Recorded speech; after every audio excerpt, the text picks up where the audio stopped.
Hey everyone, welcome to the Tabletop Spotlight, the show where I, Adam, get to go over all the cool stuff you can pick up at your favorite local gaming store. Big shout out to our friends over at Dragon's Lair Comics Fancy here in Austin, Texas for hooking us up with the products you see before you today. And with that said, let's take a look at the products of the week. You know, D&D has had a lot of cool monsters over the years, but there are a few that are quite as iconic or mythologic as the Hydra. And the Icons of the Realm are out with a brand new one that you can pick up right now. The Icons of the Realm Hydra has a new pre-painted plastic miniature. It is a multi-headed Hydra, in this case 5. If you chop these off, they are just plastic though, they do not grow back. But it is compatible with the D&D Icons of the Realm's Falling Star sailing ship if you happen to have that really big model at home. This is just an addition to your collection, so if you want to have your party face off against the Hydra, you can't go wrong with this one. This works great if you're running like the Shattered Obelisk campaign or any kind of seafaring adventure and you want to have a Hydra pop up from the water and threaten your party. It's a Hydra. You can't go wrong with that one, and it's just a really cool mini, so go check this one out. This is the Icons of the Realm Hydra. Micro Macro Crime City is back with a new one. This is Showdown. Welcome to Crime City, a city with crime lurking around every corner.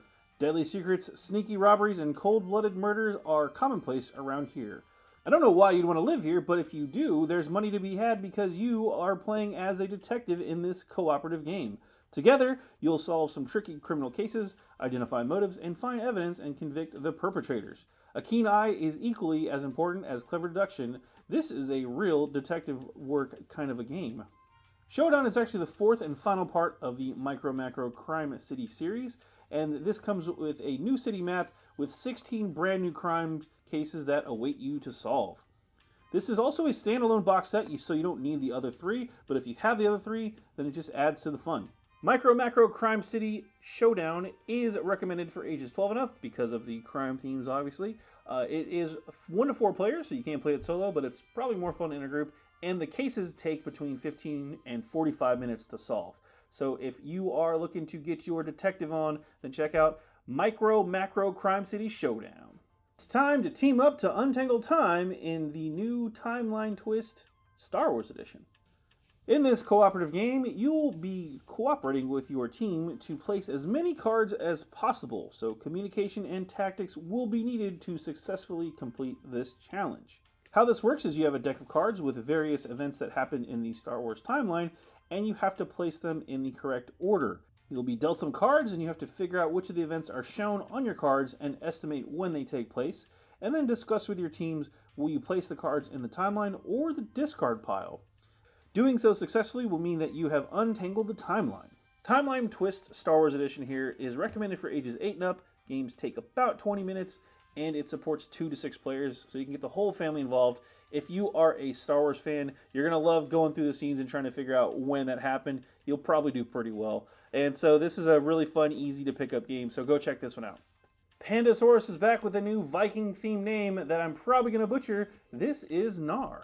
Form your band of Vikings and make your fortune by discovering unknown destinations. This is a card game that is part engine builder and part tableau building. You'll be adding Vikings to your crew to collect the gains and draw a card, and then you'll send your Vikings out to explore different destinations. With your ships trading and exploring different trade posts, you'll be collecting all of the resources you gain, and that will help increase your reputation and, of course, help you take your place in heroic songs. Knarr is designed for 2 to 4 players. Games take about 30 minutes, and it is recommended for ages 10 and up.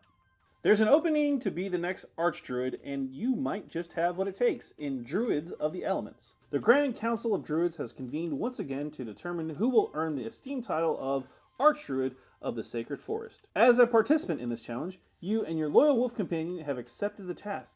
However, to succeed, you must harness the forces of nature, generate magic gems, and activate the sacred druidic rituals. Only by doing so can you walk the path of wisdom before the arrival of the Sabbath. Are you ready to embark on this epic journey and become the next Archdruid? Druids of the Elements actually supports 2 to 8 players, and while that might sound like a party game, this is a little bit more serious than a typical party game. Games take about 30 minutes to 2 hours, so again, pretty wide range depending on the number of players, and it is recommended for ages 14 and up. So if you want to get your Druid on, then check out Druids of the Elements. Well, that's it for us here at the Tabletop Spotlight. Thanks again to our friends at Dragon's Lair. And again, if you want to pick up any of these fine products, you can go to your favorite local gaming store and help support your local scene. I'm Adam from BoLS, and we will see you next time.